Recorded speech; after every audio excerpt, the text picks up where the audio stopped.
COVID-19 just keep on adding up. So where are we really in this fight against a deadly virus? We go above and beyond the headlines with a representative of the World Health Organization here in the Philippines, Dr. Rabindra Abeyasinghe. Welcome to Newsnight, Dr. Rabi.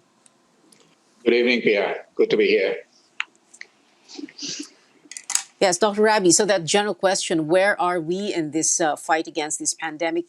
Some time ago, I remember officials were explaining that we should be prepared for cases to rise once we ramp up testing.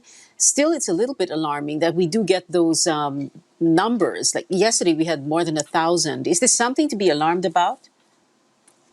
It's a difficult situation to say, Pia, because as you rightly pointed out, the increased number of cases we are detecting are directly linked to the number of people we are testing. And as we test more and more people, we are likely to find more positives. What is important is we should be looking at what's the positivity rate.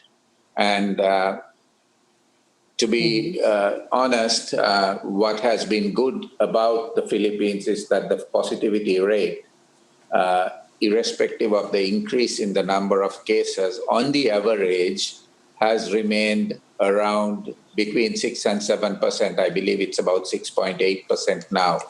So this is good. But while that is so, we notice that in several regions of the country, like you already highlighted in Cebu in Region 7, and here within NCR, sometimes the positivity rate is just above that rate, and sometimes it's quite higher than that. And this is worrying. The issue here is that the pandemic is far from over, and globally, as you've seen, the pandemic seems to be accelerating. And so I think it's still a little bit too early to be very optimistic that we are over and beyond the increase of cases in this country. Okay, and of course, I'm guessing, Dr. Rabi, a positivity rate, that means of the number of people tested, only 6.8% are positive. Dr. Rabi, we've had in this country, we've had so many controversies attached to surrounding this pandemic, one after the other. I mean, it's like every week something comes up. No? An investigation here, allegations of inefficiency, perceptions, rightly or wrongly, about the way the government's response is being handled. What do you think of all of this? And at the risk of sounding like you're interfering, how should the government best handle all of this?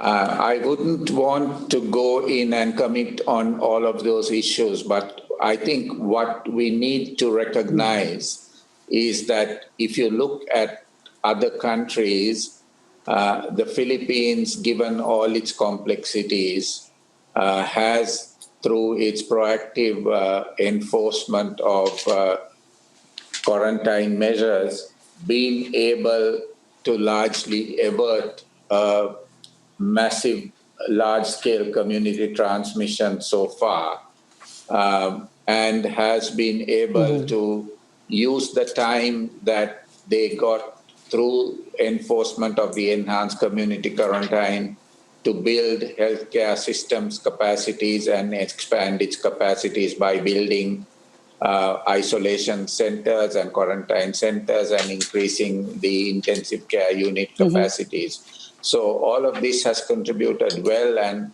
has resulted in the Philippines so far managing to have a relatively low number of cases in comparison to some countries that didn't take those precautions or didn't implement such measures, and importantly has been able to reduce and maintain a low mortality rate or case fatality rate.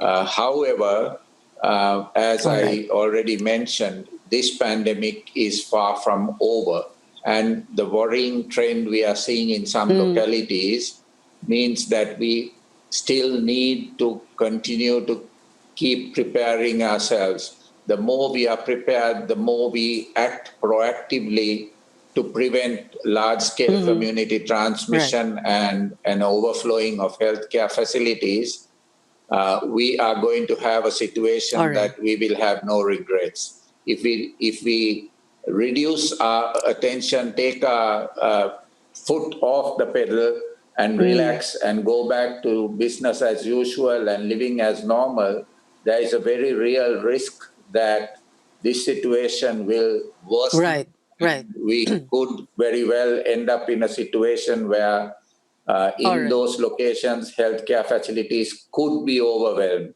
So the rational thing to do would be to re-emphasize the need to maintain physical distancing, hand hygiene, cough etiquette, recognizing also that we need to work wearing a face mask complementarily with the economy to also get the economy moving, but not at the cost of letting this pandemic go out of control in the country. All right. Dr. Rabindra Abeyasinghe of the World Health Organization, thank you very much for joining us this evening, Doctor. Still ahead, it looks like 30 Ravenna needs to brush up on his Nihongo. Find